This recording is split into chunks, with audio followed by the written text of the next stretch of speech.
ya.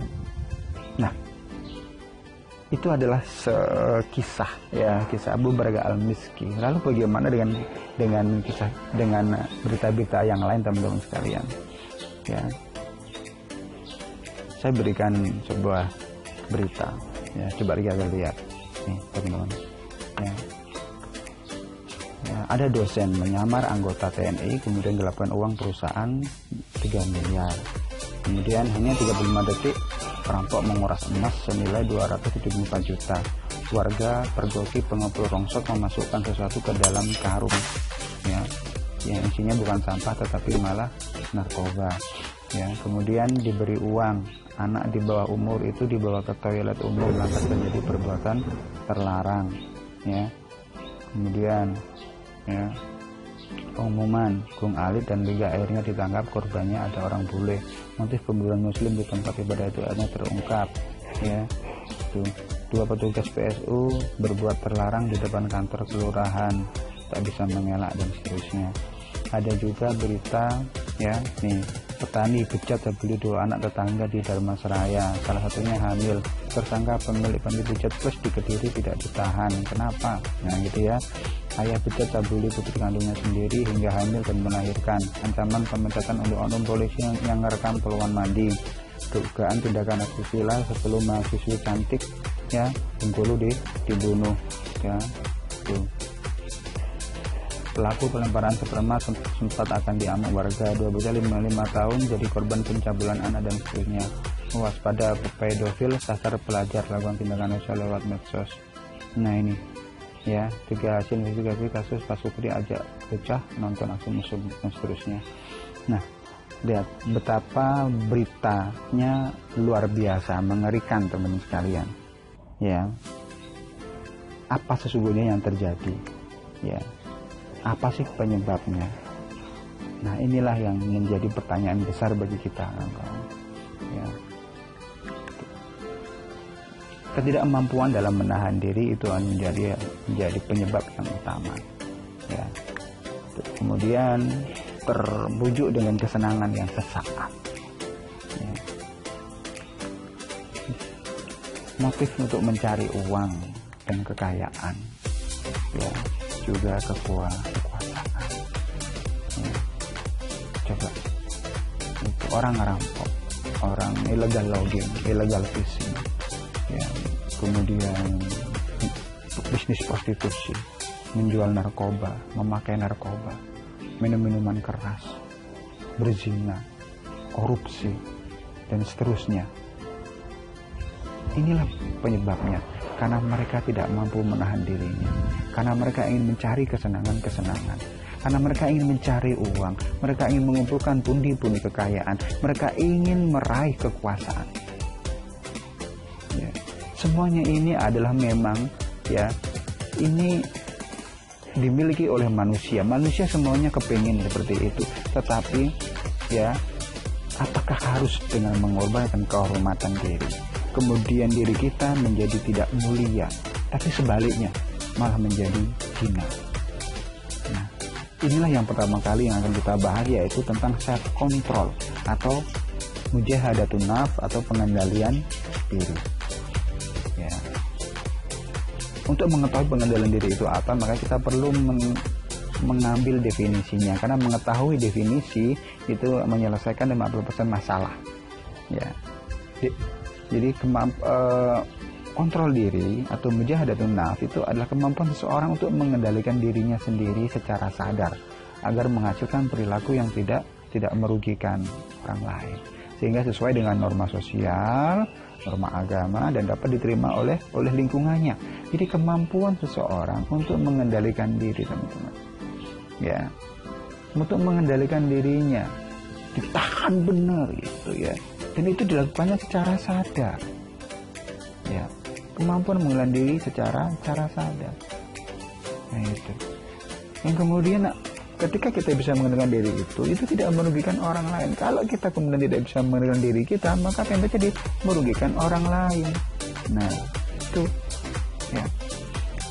Bisa juga definisinya adalah kemampuan untuk menyusun, membimbing, mengatur dan mengarahkan bentuk perilaku yang dapat membawa ke arah konsekuensi yang positif, ya, gitu. Nah, kontrol diri ini teman-teman, ini bisa dilatih, bisa dibimbing, bisa diatur, ya. Itu makanya materi ini diberikan itu apa, untuk membimbing. Nah, gitu. Nah, kontrol diri ini adalah salah satu potensi yang harus dikembangkan oleh setiap individu. Karena kebanyakan kita itu nggak bisa mengendalikan diri kita. Nah, itu. Ya, nah. Kontrol diri itu teman-teman itu memiliki aspek-aspek yang harus kita ketahui. Averil menyebutkan, ya, yang pertama adalah kontrol diri dalam hal perilaku. Perilakunya, perbuatannya bisa ditahan. Ya, mau mukul, mau marah, tidak jadi, gitu ya. Mau nyontek, tidak penting. Nah, gitu ya. Yang kedua, secara pikiran, ya, secara kognitif, ya, secara informasi, pengetahuan, ya, ini harus dikontrol juga, ya, gitu. Kemudian dalam membuat sebuah keputusan, gitu. Biasanya kontrol diri itu dimulai dari hati, dari pikiran, dari perbuatan, ya, dari membuat keputusan, kemudian muncullah perbuatan. Nah, itulah. Nah, semua itu bersumber dari dalil-dalil yang telah Allah dan Rasulullah SAW berikan kepada kita. Yang pertama adalah surat, ya, Al-Anfal ayat 72. Innalladzina amanu wa hajaru wa jahadu bi amwalihim wa anfusihim fi sabilillahi walladzina awaw wa nasuru ulaika ba'duhum awliya'u ba'din. Ya, innalladzina amanu, sesungguhnya orang-orang yang beriman itu adalah wahajaru, orang-orang yang berhijrah, orang-orang yang mau berubah, yang mau pindah dari tempat yang buruk menuju tempat yang baik, yang tadinya baik menjadi lebih baik, yang tadinya lebih baik menjadi the best, dan seterusnya. Intinya dia mau move on, dia mau berubah. Nah, konsekuensi orang beriman yang sudah mengucapkan asyhadu alla ilaha illallah wa asyhadu anna muhammadar rasulullah adalah dia mau hijrah. Ya, dia harus hijrah, dia harus mau berubah. Karena apa yang setelah dia ucapkan asyhadu alla ilaha illallah wa asyhadu anna muhammadar rasulullah itu memberikan dampak untuk berubah, dampak perubahan. Kemudian apa lagi? Wajahadu, dia berjihad, dia bersungguh-sungguh. Ya, bersungguh-sungguh itu apa? Sungguh-sungguh untuk mengendalikan dirinya, gitu ya. Mujahadatun nafs, asal katanya sama dari jahada, gitu. Jadi berjihad di sini juga memiliki arti, ya, mengontrol diri, gitu ya, mengontrol diri, gitu ya. Berjuang dengan harta dan jiwanya, ngontrol dirinya dan jiwanya, ngontrol dirinya dan hartanya. Karena ada orang yang nggak bisa ngontrol pikirannya, ngontrol perbuatannya, ngontrol hartanya, ngontrol jiwanya, gitu ya. Nggak bisa ngontrol hartanya bagaimana? Ya, ditahan melulu. Kenapa? Sehingga dia jadi pelit. Mestinya dia keluarkan untuk bayar zakat, tapi dia nggak berzakat. Mestinya dia untuk berkurban, tapi dia malah beli sepeda, ya kan? Dia mampu untuk berkurban, tetapi dia malah tidak berkurban. Nah, itu, ya. Fi sabilillah, di jalan Allah. Jadi berubahnya kita, hijrahnya kita, kontrol dirinya kita, ya, itu adalah dalam rangka lillahi ta'ala, dalam rangka mengharapkan ridho Allah subhanahu wa ta'ala, dalam rangka taat kepada Allah subhanahu wa ta'ala. Walladzina awaw wa nasuru ulaika ba'duhum awliya'u ba'din. Kemudian mereka itu saling memberi kediaman, memberikan tempat kediaman dan pertolongan kepada orang-orang muhajirin pada saat itu. Ya, kemudian mereka saling melindungi, mereka saling menolong. Kalau ada teman kita yang melakukan keburukan, kita nasihatin dia. Kalau ada tuh orang tua kita yang tidak sholat, kita ingatkan. Kalau ada adik kita yang keluar rumah tidak menutup aurat, kita ingatkan dia agar dia menutup aurat. So, buat kamu yang cowok, kalau kamu punya adik perempuan, ingetin dia tutup auratnya. Kamu punya kakak perempuan, ingetin kakakmu agar dia menutup aurat. Buat kamu yang cewek, tutup auratnya. Ya, gitu. Yang kedua, sebuah hadis dari Rasulullah Shallallahu Alaihi Wasallam, "Laisa syadidu bisur'ati, innamas syadidu alladhi yamliku nafsahu 'indal ghadab." Bukan orang perkasa, bukan disebut orang yang perkasa itu adalah orang yang menang dalam berkelahi. Kamu ya menang dalam berkelahi, adu balap, adu lari, balapan motor, menang game online. Bukan itu namanya hebat, bukan itu namanya perkasa. Orang yang perkasa adalah orang yang bisa mengendalikan dirinya saat dia marah. Orang yang bisa mengendalikan syahwatnya, orang yang bisa mengendalikan dirinya. Ini adalah orang-orang yang perkasa. Ini adalah orang-orang yang kuat. Nah, itu teman-teman sekalian. Ya. Nah, sekarang menurutmu orang sukses itu seperti apa? Ya. Orang sukses itu dimulai dari mengendalikan dirinya, teman-teman sekalian. Ya. Kalau ditanya siapa yang mau sukses, saya gitu. Siapa yang mau sukses, saya. Mau sukses saya. Tapi bagaimana langkahnya harus dilakukan? Yang pertama, teman-teman harus bisa mengendalikan diri dengan baik. Seperti orang yang mau mengambil gambar di dalam laut. Dia masuk ke dalam lautan, mengambil gambar-gambar ikan, ya, kemudian dia terlena. Akhirnya dia pun masuk ke dalam palung, terusnya dia lupa. Ternyata oksigennya sudah habis. Kenapa? Dia tidak bisa mengendalikan dirinya. Akhirnya dia pun mati, lupa kalau niatnya adalah sukses, tetapi dia tidak bisa mengendalikan dirinya. Nah, itu ya. Kemudian apalagi, kalau kita bisa mengendalikan diri kita, kawan-kawan, maka kita akan diterima oleh lingkungan kita. Banyak orang yang tidak bisa mengendalikan dirinya, malah menjadi omongan, tidak diterima oleh lingkungannya. Itu ya, dia itu suka ini, dia suka itu, menjadi omongan, sehingga dia tidak diterima oleh lingkungan. Kemudian lingkungannya pun mendukung untuk sukses.